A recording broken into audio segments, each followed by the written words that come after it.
aussi booster les artistes. Cet artiste qui a son événement, par exemple, Koffi Olomide a son événement, a son grand concert. On vient sur le plateau, on essaye un peu de dire, de parler de Koffi Olomide, critiquer s'il y a critiqué, et puis féliciter s'il y a félicité.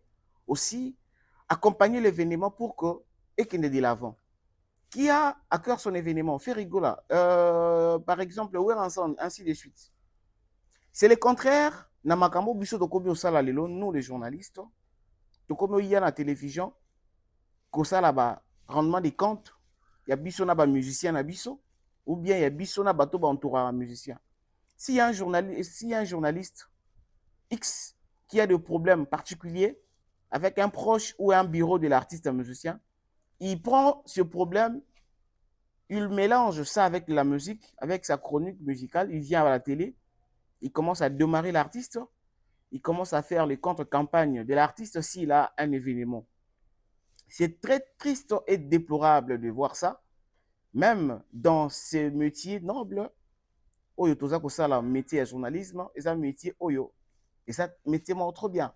Mais c'est regrettable quand nous voyons que les grands parmi les grands, bah oh, Azali aujourd'hui parmi bah figure emblématique dans ces métiers, oh baza ko leka na ba télévision, koloba n'importe quoi. Entre autres, aujourd'hui quand nous voyons le sortie médiatique d'un grand chroniqueur, d'un grand journaliste, le Kola Djoka Kabengele, qui vient aujourd'hui nous raconter de salade en disant que JBM Pianalia et Panaye et tout. Donc, les lots en métier à musicien, à journaliste, et vous voyez que tout ce que Djoka est en train de dire et en train de faire, c'est comme s'il y a quelqu'un qui est derrière lui.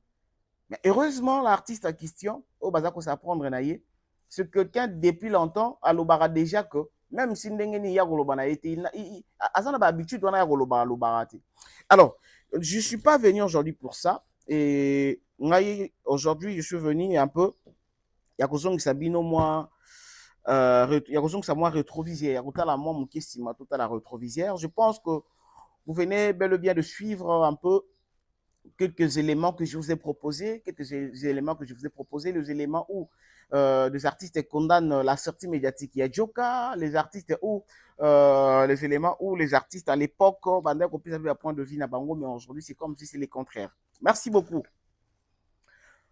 Pourquoi la quatrième génération aujourd'hui, est allée accepter difficilement chez d'autres grands de la troisième génération et de la quatrième génération, et de la troisième génération, de la quatrième génération. Je dis, la cinquième génération aujourd'hui, qui est la génération Fali Ferré, parce que génération actuelle, ils ont référé par Fali et Ferrigola.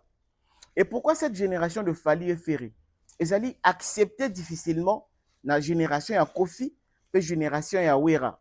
Génération à Wenge, voulais-je dire. Génération à Wera Najibé, génération à Kofi.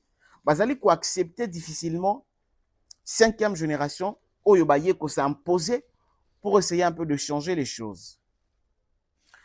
Aujourd'hui, la communauté congolaise, nous avons de confrères, consoeurs journalistes oyo baza balobaka pe batikalaka kaka place moko en disant que mutu un tel cet artiste bien qu'azo sala sous banzembu te, bien qu'aoyemba te, bien qu'aosala eloko te, mais il reste le meilleur, il reste le meilleur de tous les temps.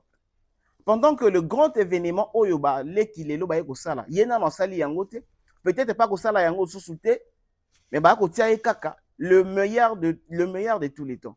Prenons par exemple aujourd'hui l'exemple de Papa Jano Bombenga. Papa Jano Bombenga aujourd'hui Azamoko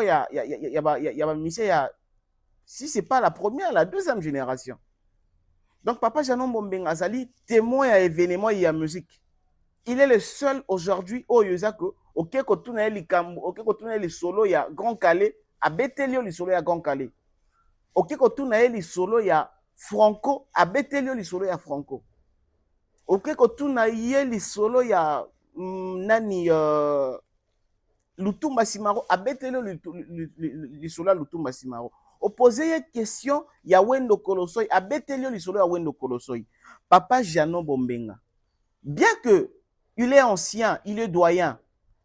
Mais ne veut pas dire que comme il est ancien, il est doyen, il reste le meilleur de tous les temps. Bien que, à l'époque, il ne reste pas le meilleur de tous les temps.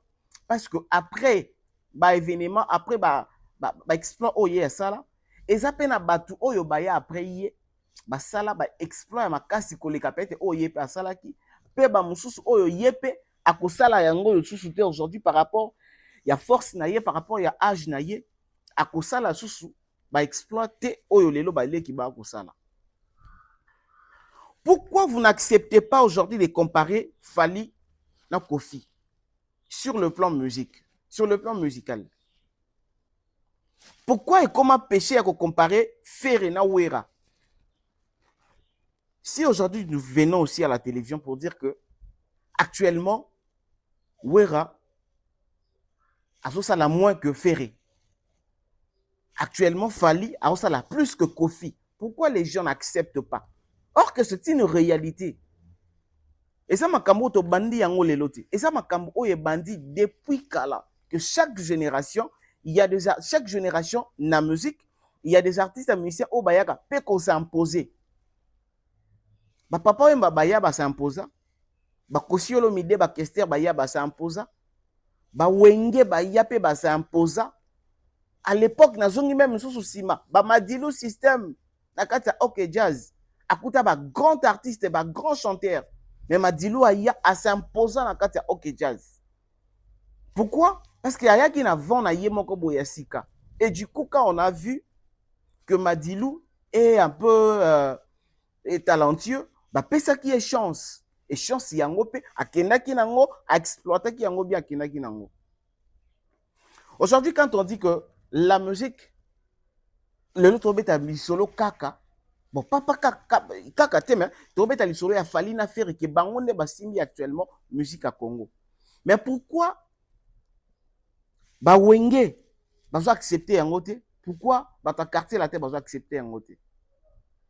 Est-ce qu'aujourd'hui par rapport à ce que quartier latin eza ko sala na oyo Fally aza ko sala, ce qui te le bito comparer sur le plan musique, ba voyage, ba album, ba concert, ba événement oyo lelo Fally aza ko bimisa na oyo Kofi aza ko bimisa to comparer yango lelo. Tout le monde a que oui, Fally aza en avance actuellement par rapport à Kofi. Sur le plan musique,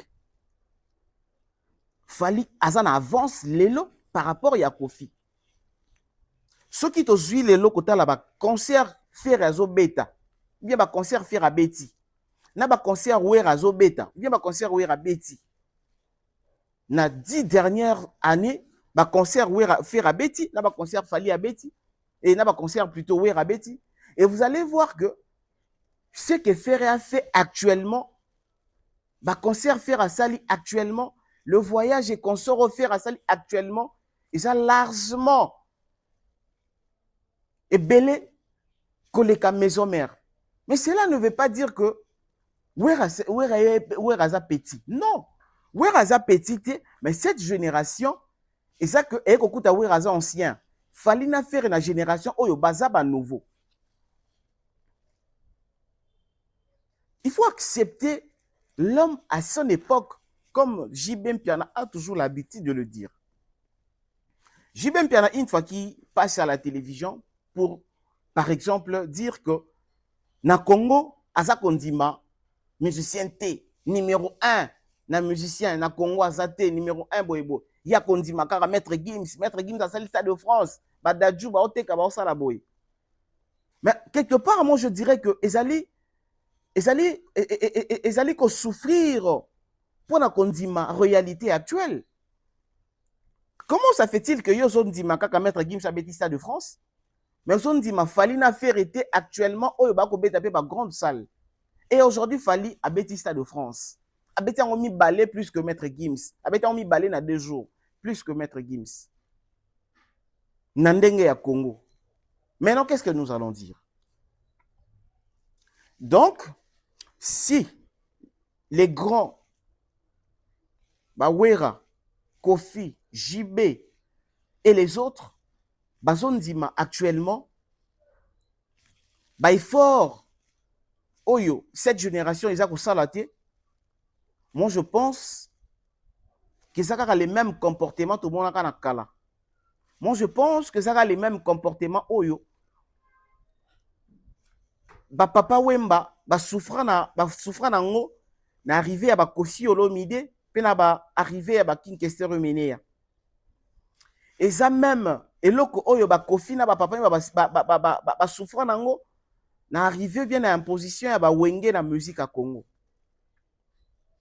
Il y a une émission où Bandeko a interviewé Koffi Olomide comme quoi bautaki award moi qu'on a Nigeria je pense. Koffi Azwaki numéro 1 suivi de lui ezalaki Vienabiso nani Général Matumo na defa au à son âme. Et puis le numéro 3 et le dernier, c'était Papa Wemba. Mais comment on a tala écart, il y a ba vu. Plutôt tala écart, il y a ba vote. C'est-à-dire que tu vas voter Koffi en désordre plus que Papa Wemba. Tu vas voter qui des fois, Makasi koleka Papa Wemba. Et quand Koffi Olomide est venu à la télé, il a dit, c'est réalité que on lui a voté en désordre 1000 fois plus que Papa Wemba. Bah voter même des fois plus que Papa Wemba. Et la journaliste, et plutôt, le journaliste n'était pas content, mais comment tu peux dire que des fois à l'équipe Papa Wemba? Or que c'est vrai. C'est vrai que Koffi Olomide n'avait pas menti. Que y a Zouaki qui voix plus que, en désordre plus que Papa Wemba. Et le numéro 2 était des fois ou pas qui va voir belé que les Papa Wemba. Papa Wemba était le dernier avec très peu de voix. Mais par rapport il y a combo il y a Papa Wemba à l'époque, bah succès à Papa Wemba, c'était ça qui est un peu difficile et compliqué que le journaliste ait pu accepter cette réalité. Mais alors que c'est la vérité. Koffi Olomide a yaki ko dénigrer Papa Wemba na télévision, mais yaki ko loba makamne et salamaki. Kebota la banomina ki biso 3 Congolais et pas Iboye na mboka boye 3 Congolais. Et bah vote yango et salamaka na et salamaka sur place appel bat ba obenga. Et bato ba vota ki musala ya Koffi Olomide makasi koleka ba ko voter musala ya defa o makasi. Mais musala ya Papa Wemba ba vota ki yango mais ba vota ki yango mukie par rapport même il y a defa o. Donc na makambo wana defa o aleka ki Papa Wemba. Dans le possibilité de jouer des fois à l'équipe Papa Wemba. Dans le possibilité de jouer des fois à l'équipe Papa Wemba. Dans le binayo, au moni, et l'ingolo bateka kaka. Et ça le l'orchestre OK Jazz. Moka oyo est une vérité. OK Jazz c'est ali comme OK Jazz, c'est ali monument na moka oyo. Mais l'autre limite que OK Jazz l'équipe Wenge. Je m'excuse et vous choquez bateau, mais la limite que OK Jazz l'élo. Peut-être toujours. J'ai beaucoup de respect pour Kouloutou Nanga ou Yulu Mabiala. Batouba me prend de pas propos dans la tête comme d'habitude. J'ai beaucoup de respect pour le nom OK Jazz. Mais dans la pratique, ils ont comme dans l'orchestre Shockstar. Le nom Shockstar c'est un nom monumental. Comme on dit, l'Ipoa. Mais l'Ipoa peut correct le nom à Wengete. Kamala Malé, orchestre Kamale à Ikouloutou Nanga Niboma, qui m'a aussi beaucoup aidé dans ma carrière. Kamale Lelo. Ils ont peut-être combo. Mais tous à la relève réaliste. Moni, et lui, quand on battait Moutousso, on a combo na yo et Oumila, comment on a qui est fait, que la vie est sûre, il y a le nom quoi battre comme on tient, Boloa Napoléon. Pour les amours, la Boloa. Mais je les appelle là parce qu'ils ont devant Diawa. Et lui, quand on battait que tout ce qui est bien, ils n'ont pas à Boloa, et tout ce qui n'est pas bien, ils n'ont pas à Paulin. Mais là, tout soit James Brown, tout soit Michael Jackson, Nanazali Bosso. Michael. Le moment, Boloa, c'est Loba. Michael. Nani? De Loba Nani. Donc Michael Azali Bosso James Brown. Est-ce que c'est normal ou pas? Normal. La vie n'est pas un concept stéréotypé. La vie bouge. La vie bouge. Vous savez Mokili et Munganaka. Nous avons tous la voix d'Isaïe, nous avons une chance encore dans la voix d'Isaïe de l'époque. Même ils ont déjà RTNC déjà. Tant que Banaka, tant que vous avez c'est moi la moto de Bosso, c'est moi la moto de Bosso qui m'a Amazon après Ngaï. Vous avez marqué sur Mibali. À l'époque déjà, tant que tous les réalisateurs, ils ont Pinji, d'abord Moussou, mais ils ont Babima, ma beza wapi, ma bezali wapi. Et nous, quand on a été sur le botama kala, ma caméra sur ma lame kakayo. Voilà. Ou alors tout ce que ça kama kama na batu kala kala wana. Vieux Calais Azalaki, Pépé Calais Eki Kobima. Paix à son âme, qu'il repose en paix. Grand Calais Azalaki, Pépé Calais Paï Kobima. Mabeza Wapi. Mais nous, petit, petit, elba. Et ben, on va comparer avec nous, on va dire, on a Pépé, ils allaient normal. Ils allaient normal. Ils allaient la lempe la Azali, Bourou et la paix Azali. Ils allaient normal. On fait le milieu de l'Azali, l'objet monsieur Kobima. Mais, botika ko fait le milieu, tant on dit, on a qui est. Pour mon côté, on a changer, on dit, on a le baquet. Motokori ou Kangambula, n'a pas pouvoir à Kili. Mais Motokori ou Kangaboutoute. Et c'était difficile que le journaliste puisse accepter cela. Donc, c'est une réalité. Mais ce qui est là qui bongo, pourquoi les lobos lingate, tout le réalité à Makambu que l'artiste Fally Ipupa aujourd'hui mérite d'être décoré lui seul et pas à présent de la République, parce que ce que Fally fait maintenant, ils ont largement ébélé plus que Quartier Latin, Koffi Olomide, plus que Wenge et JB Nawera, plus que Ferré aussi. Et pourquoi vous n'acceptez pas cela? Pourquoi vous n'acceptez pas aussi que ce que Ferré est en train de faire actuellement, faire le ING Arena, faire tant de voyages, faire le Bercy actuel, plus de 20 000 places, ils allaient dépasser Oyo Weraza ko sala actuellement comme concert. Mais pour donner des bateaux, bisoto kondima, tout ça en face il y a réalité. Le musicien congolais préfère Kobete la Dadju Maboko. Donc le vieux préfère Kobete la Dadju na mettre Gims Maboko. Mais Kolobake Fally azo sale l'autre côté. Je vous rappelle une chose. Vers les années 98, tant Wenge Bakanga Kipe, Zaïre Kinshasa à l'époque, Zaïre Congo à l'époque plutôt. Zaïre tant Bakanga et plutôt Wenge tant Bakanga pena terrain ba yé Wenge 4x4 BCBG bon chic bon ça les anges adorables. Ba Moulolo Wenge ya JB comme président, Wenge ya Wera comme financier. Wenge ya Alema Kaba, Wenge ya Didier Massela, Wenge ya Dolph Dominguez, Wenge ya Blaise Boula, Wenge ya Bango Nyonso wana. N'est-ce pas que vers les années 1998, bakoma kolobake, Wenge eleki OK Jazz. Pourquoi? Parce que juste après de ces il y a les grands maîtres Lombo qui a dit en 89. Et ça là qui que famille ya Lombo va récupérer qui orchestre na bango. Et du coup na ba Lutumba Simaro ça na et tena qui sou bien te Lutumba kenda qui na ba ministère muso et tout ba qui ko sala bana OK. Dans le possibilité mon de faire l'équipe papa Wemba. Dans le possibilité mon de faire l'équipe papa Wemba. Na lobi na yo omoni elingo le bateka ka que et ça l'orchestre OK Jazz. Mboka oyo boya ni vérité. OK Jazz ezali kombo OK Jazz ezali monument na mboka oyo. Mais l'autre limite que OK Jazz eleki Wenge. Je m'excuse et vous choquez bateau. Mais la limite que OK Jazz lelo peut-être toujours. J'ai beaucoup de respect pour Kulutu Nanga Yulu Mabiala. Bateau ba me prendre de pas propos nanga comme d'habitude. J'ai beaucoup de respect pour le nom OK Jazz. Mais dans la pratique, j'ai comme dans le orchestre Shockstar. Le nom Shockstar c'est un nom monumental. Comme on dit, les poids. Mais les poids, ils peuvent courir de l'eau à Wengete. Et ça là qui m'bala moko que OK Jazz les tout puissants. Et ça là qui les sous-sous. Non plaire aux Zalaka na yango tétan ou moko na wazala qui vivant. Il n'y avait pas de concerts, il n'y avait pas des albums. Tandis que kuna bana OK. Tourner, ba beta ba ke ba tourner, bana OK. Ba album lokola bana OK show, ba album kuna zo beta makasi. Bah live de part et d'autre, bah tourner de part et d'autre. Et combo wana ya OK, les tout puissants OK Jazz, orchestre zalaki ka zalaki coexister parce que banana yemoko nde bazalaki ko diriger orchestre zalaki coexister, mais zalaki les sous na makambu te, zalaki sous na ampleur te. Comment vous voulez comparer un orchestre où ils ont voyagé te, un orchestre a voyagé? Comment vous voulez comparer un orchestre aux obinsa album te na orchestre bisa ba album. Orchestre oyo ba chanson za kokanga te, na orchestre ozo bimisa ba chanson za kokanga.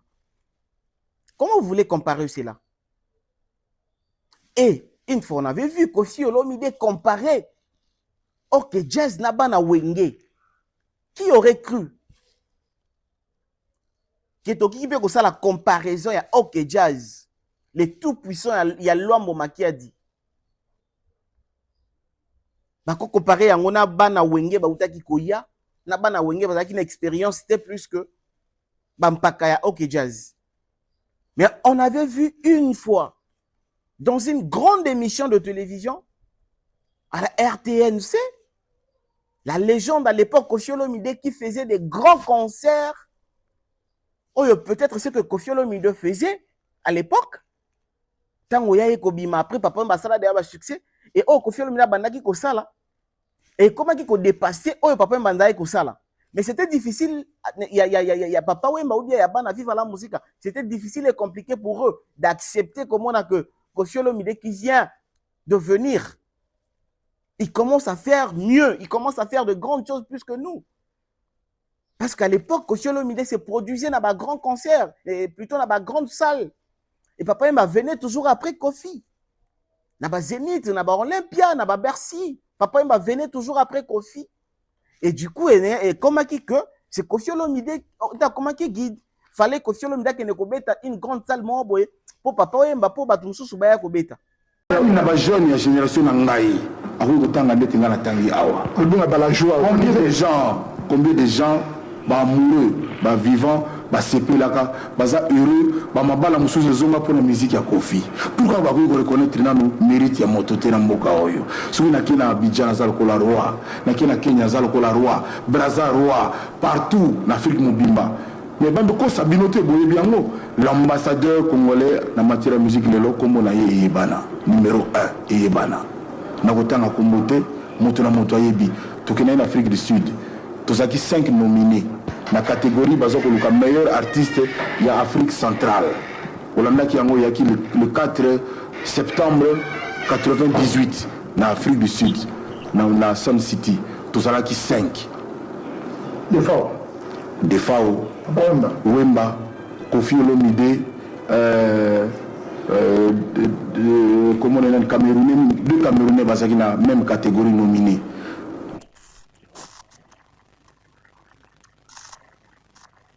Boye qui zalako jury moko boye va se réunir pour jury a toujours contesté et contestable. Mais bah c'est moi qui va téléphoner en direct bah pour un meilleur artiste africain d'Afrique centrale.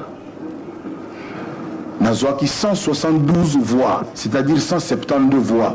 Coup de fil Koffi Olomide meilleur. Deuxième après là, ezali nani to nani te Defao. Mais qui n'angai oh vraiment lelo yo azali ko défendre couleur de la musique à Congo partout en Afrique. Boy Bakango.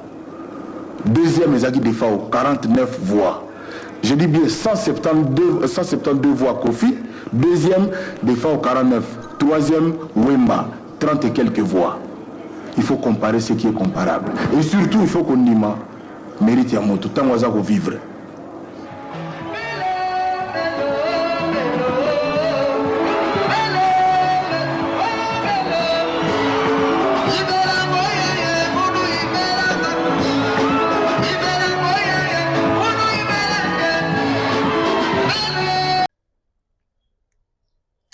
On était obligé d'accepter à l'époque.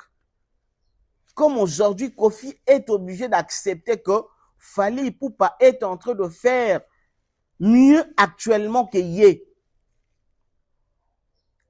À un moment, Totiarasu Maïna mon côté pour aider nos artistes. Que Koffi Olomide n'a rien à prouver. Une fois lui-même avait dit que la vie bouge. Et où t'as mon Koffi Olomide que la vie bouge.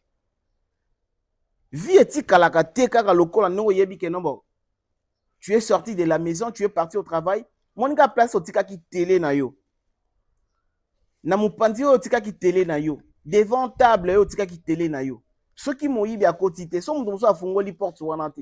Quand tu vas revenir le soir, kaka même endroit au tika ki télé na yo, même table, même coin, au kokuta télé na yo kaka wana e bougete. Et la vie est à bongote. Et très surtout, le travail peut s'abongoter, la musique est abongoter. Je vous rappelle que vers les années 98, Koffi Olomide a comparé OK Jazz na Wenge. Que lelo, tout la réalité, tout la vérité. Est-ce que tu compares OK Jazz na Wenge? Wenge za koleka OK Jazz. C'était pourquoi? Parce que OK Jazz est Zwaki, Bess, et Zalaki, orchestre ancien. Et Wenge bayaki na vent na bango nouveau. Bando sala ba makabo na komona na album. Ezo kanga bandiemu en succès. Ba sala maramba minene ba concert minene ba tutu ba Holanda bana Wenge ba tutu ba Holanda bana Wenge. Koffi Olomide comparé bango na OK Jazz. Je vous propose d'ailleurs l'image, je vous propose d'abord d'ailleurs plutôt l'élément. On va suivre cette petite vidéo où Koffi Olomide comparait plutôt Wenge na OK Jazz. Ensuite, on se retrouve tout juste après. Groupe atabaza ebele bango to baliniko obi na mboka na biso ebele kozoboma baliniko ndima moto te mabela nga na sali ponga ino moto na beti na Zénith mingi babimaki batu betaki tango ke bango nde bakobeta e Zénith nga na beti na Olympia eza ya n'importe comment te kulutu na batu batikala libanda autant que bazaki na kati oyebi yango bolo buzu ba vérification nyonso na ba TV5 partout yango moto betaki na Zénith et la même chose s'est produite.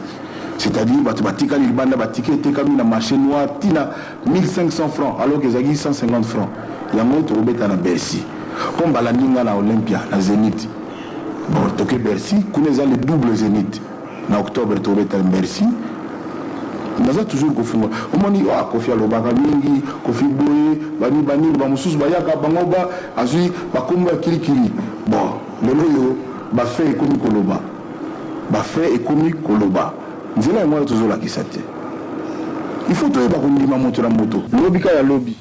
Voilà, nous sommes de retour sur notre plateau. Nous venons de suivre une vidéo. Koffi a comparé Koffi a lobby que à l'époque on a Koffi a loba que Wenge et les kaki OK Jazz na moment on a. C'était normal. Pourquoi ne pas quoi accepter? Prenons par exemple,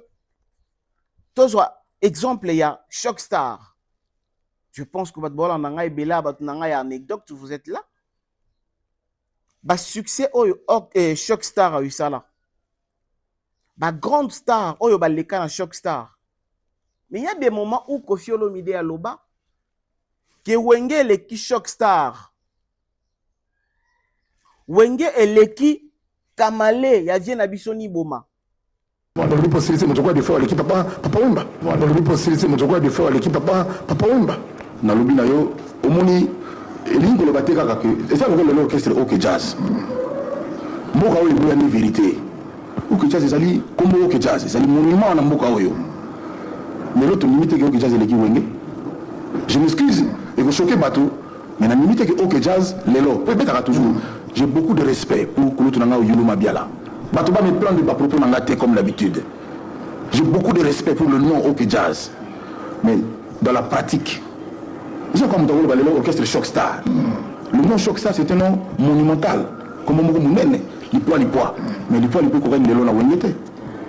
Kamala Malé, orchestre Kamalé à Ikoutou Nangani Boma, qui m'a aussi beaucoup aidé dans ma carrière. Kamalé Lelo. Ils ont peut-être combo. Mais tous à la valeur réaliste.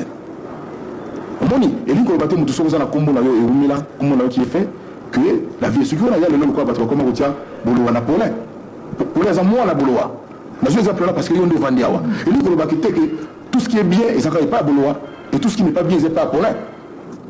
Mais là, tous James Brown, tous Michael Jackson, dans la Zaliboso. Michael. Le moment, c'est Michael. Nani? De l'Oba Nani. Donc Michael Azali Boussa James Brown. Est-ce que c'est normal ou pas?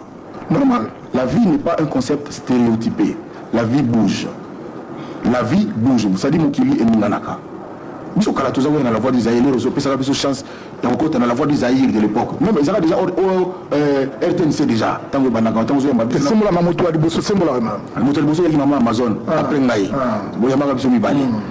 À l'époque déjà, tant que tu as un réalisateur, tu as un pinji, tu as un mususu, tu as un babima, tu as un wapi. Ma bezali wapi. Et nous, quand on a fait un makala, on a commencé à faire yo. Voilà. Ou alors tout ce que ça a fait na batu kala kalawana. Vieux Kalé Azalaki, Pepe Kalé Yaki Kobima. Paix à son âme. Qu'il repose en paix. Grand Kalé Azalaki, Pepe Kalé Yaki Kobima. Ma beza wapi. Mais nous, petit le ba petit, ba négro ba elba. Et ba na oki ba comparaga ni na ba dilu na Pepe ba mini pe. Ezali normal. Ezali normal. Ezali ko la lempe la Azali, bourou pe la pe Azali. Ezali normal. Kofi le milieu de l'Azali, lobi musu so Kobima. Mais botika kofi le milieu ta on zamba ponela ki ye. Pour mutu moko te akoki ko changer on zamba lobaki. Moto ko kanga mbula na ba pouvoir kilikili. Mais moto ko kanga butu te. Ce que c'est le conseil européen.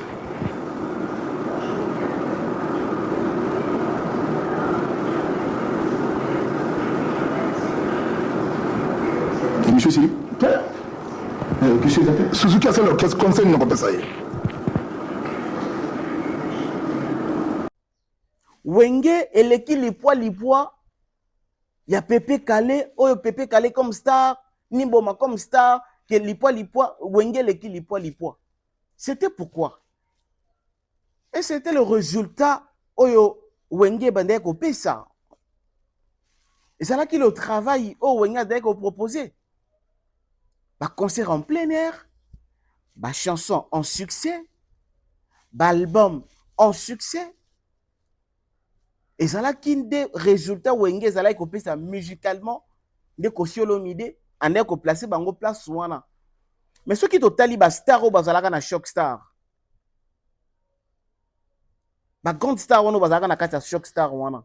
Et puis ba succès pe ba shock star wana basala. Est-ce que tu peux comparer bango na bana Wenge soki pe na moment bango bazaki na ba succès? Parce qu'au moment où Koffi Olomide faisait cette émission, et ça au moment où Shockstar et comme ça album na bango ya Zikondo zara sur le terrain. Succès pe zalaki ba grande star ba yemba ba nzembo zalaki belé na album wana Zikondo. Et ça rappelle un succès nango. Mais Koffi Olomide avait pris les kilos de dire que Neti Lelo orchestre local et Shockstar plutôt et tikala kaka ya combo. Pourquoi? Bah voyage est à mon pied. Balbum est un succès té. Bandiem vous a souna ba succès té nezalaki avant. Et de même qu'aujourd'hui, bana ya Wenge, Weranson doit accepter que faire actuellement, à ça que se produire dans la grande salle plus que Wera. Actuellement, Ferré est en train de faire mieux. Na makamba ba voyage, ba concert à minene, ba contrat et tout. Faire ça la mieux que Wera actuellement. Wera faut à supporter yango, il faut souffrir nango, c'est normal. De même que Koffi. Surtout Koffi, il faut accepter qu'aujourd'hui moi on en a yé à numéro 1. Parce que Koffi, on a ça la hippodrome de Vincennes. Ah, tout le monde est sous wapi. À ça la hippodrome dit. Par rapport à ma capacité, par rapport à ma camosa qui n'est hippodrome, Koffi a ça là hippodrome té. Et aujourd'hui, ce qui est arrivé que Koffi Olomide a sali roi Baudouin, donc on bête là beaucoup. Mais pour ça, la roi Baudouin ne fera pas de lui plus que Fali. Parce que faire 2 jours dans le Stade de France, pas comme invité, mais na tête d'affiche, pour un Congolais, il faut l'accepter. Faire You Arena, un Congolais, il faut l'accepter. Pour aller trop loin, même toujours Koffi Olomide avait comparé à l'époque James Brown, na Michael Jackson. Donc, on compare papa na mwana. Michael a yé na ba succès na yé, oui. Et James Brown, azalaki déjà légende déjà ba succès na yé. Mais ma production, ça a qui sauté. Donc, Atikali Wana, a qui sauté, m'a reprouvé. Et Michael qui est devenu, a qui n'a poussé à ça dans ma grande salle, bah spectacle grave, bah tournée incroyable, bah contrat par-ci par-là. Et au moment où on a vu qu'il tournait beaucoup, à ça qui numéro 1. Azaki numéro 1 et c'était normal. Alors aujourd'hui, les communicateurs, il y a Wenge, les communicateurs, il y a Quartier Latin, baza un problème sérieux, il y a quoi accepter que Wenge, na Quartier Latin, baza ko vivre na époque, il y a Fali na Ferré. Pourquoi vous avez accepté en côté? Je pense que les lorsqu'ils qui va poser Jibem la question à Fali pour pas. Je pense qu'à quoi accepter ba mérite ya Fali parce que Fali a bêti Stade de France, oh il y a Monaki qui est pour Andima, il faut qu'à mettre Gimso à bêta Stade de France.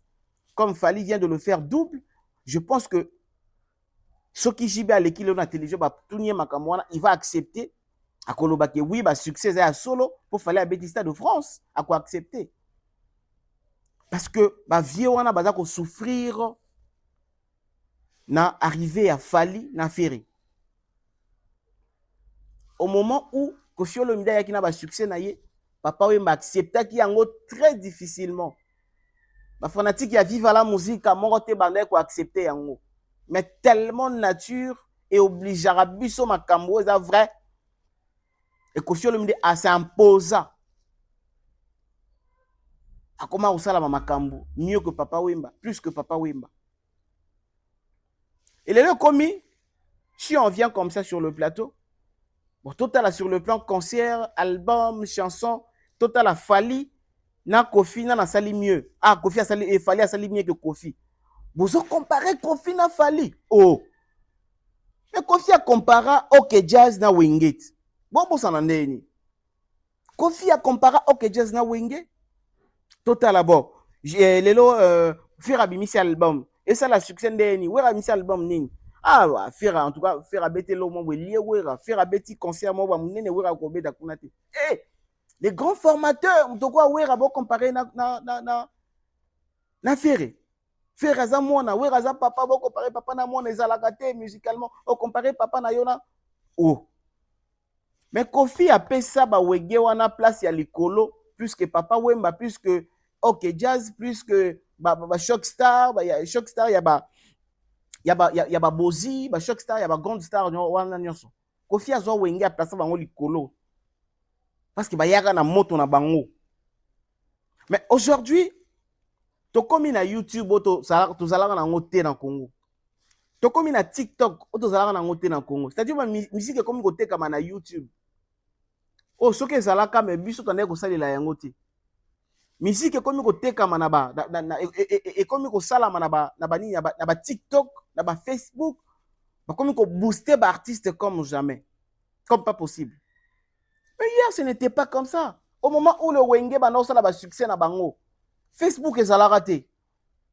Ce qui peut être Facebook, ce qui peut être ba réseaux sociaux wana ezalaka à l'époque, peut-être ndé ba Wenge ba sala sous ba succès moko incroyable dans le monde.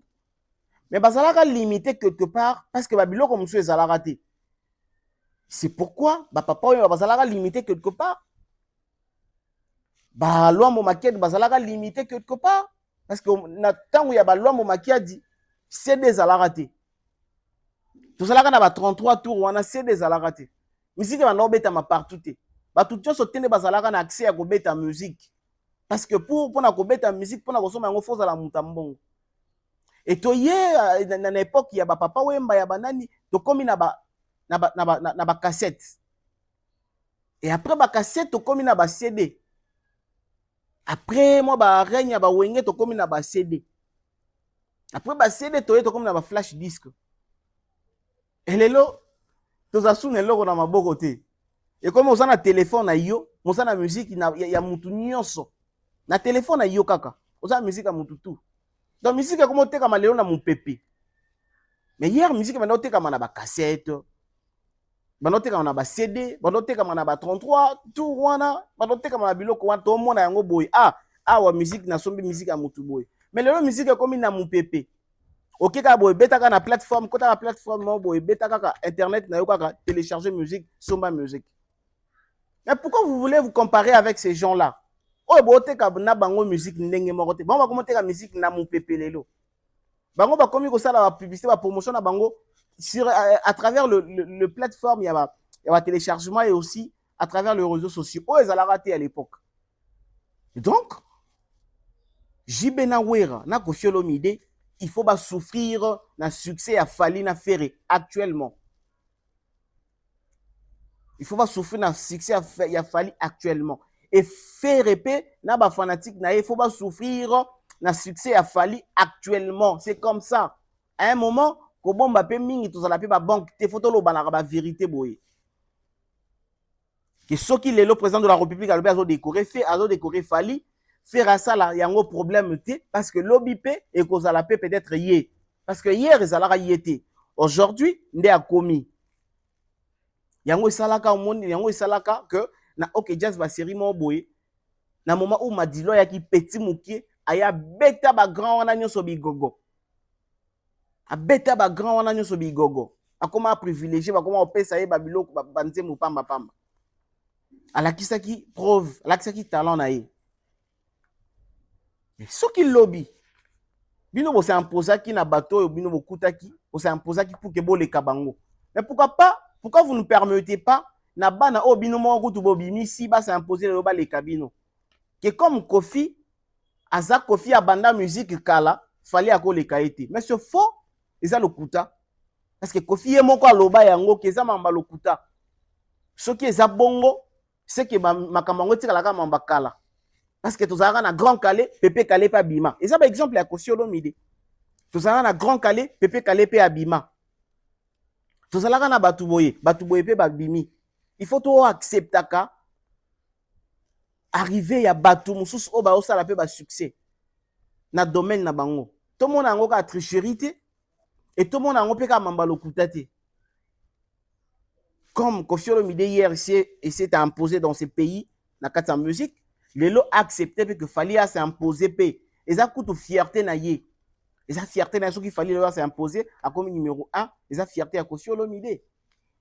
Parce que hier moi je vous rappelle que Koffi Olomide hier moi que la vie bouge.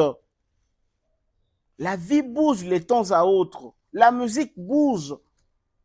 Aucun musicien congolais a kanga musique en otage depuis ya bandati les lois zalaka na yango na maboko azate. Ce qui est koufité, c'est qu'on chuté. Aujourd'hui, on parle de Fally. Mais peut-être après 5 ans, après 10 ans, on ne parlera plus de Fally, on parlera d'un autre artiste. Et Fally peut souffrir, Fally peut accepter. Succès peut à jeune, c'est comme ça. Parce qu'il fallait abandonner la musique. Il y a des gens yango. À la continuité na ye. Et souka ko souka, mususu pas ko relais. Ainsi de suite. C'est comme ça. Les journalistes pro-Ferré, les journalistes pro-Fally, pro-Koffi, pro-Wera, pro-JB, entre nous, confrères, consoeurs, disons-nous la vérité. Que comme on a groupe membre, il y a des journalistes, oh papa Hervé, Ferré, injustice, botika makamboana. Botika kolela, botika makamboana. Groupe membre, il y a des journalistes, oh, les lois, comme on compare Fally na Koffi, Koffi a banda kala. Et qui vous a dit que ceux qui m'ont banda liboso, c'est que yenda yebi ko sala nyonso, c'est que makamala nyonso ezaka epana ye. Non. Oyiko banda kala, oyiko banda liboso, mais o sala pe mabe, o sala pe mamala muti. Ne veut pas dire que si tu as commencé avant les autres, c'est-à-dire makamu nyonso ka ya bien, et ben nous alaka epana yo. C'est faux. Et à l'okuta, Koffi Olomide l'a dit. Je marche car na bapa ya Koffi Olomide, c'est qu'il a dit une fois. Et je comprends Lelo combien de journalistes basent na ba erreur. Tandis que bango moko ba misia baza ba conscient que oyo boye faut accepter yango boye. Mais comme ba obimisa yango te, ba ke kosaka ba journaliste oyo ba ke lobaka oyo bango ba pisa ba mbongo. Et du coup ba journaliste on a besoin ko bimisa musu ba impoli. Et en sens ta. Ils en sens te. Si la musique avait bougé hier, à l'époque il y a Koffi Olomide, pour la musique bouger aujourd'hui, à l'époque il y a Fally na Ferré. Pour la unité. Ceux qui Koffi Olomide lobby à l'obaï que non la vie bouge, la musique bouge. Pourquoi pas y bouger les lots?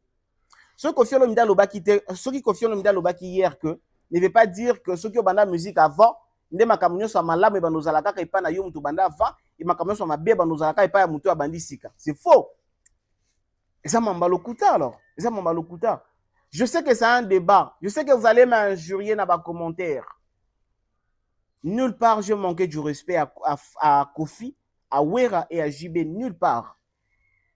Mais JB Wera, Kofi, bango moko baza conscient que au moment où on a ça succès, bakomaki pe ko considérer bango même ata na mboka o likolo ya ba yaya mususu, likolo ya ba vieux bango bakuta.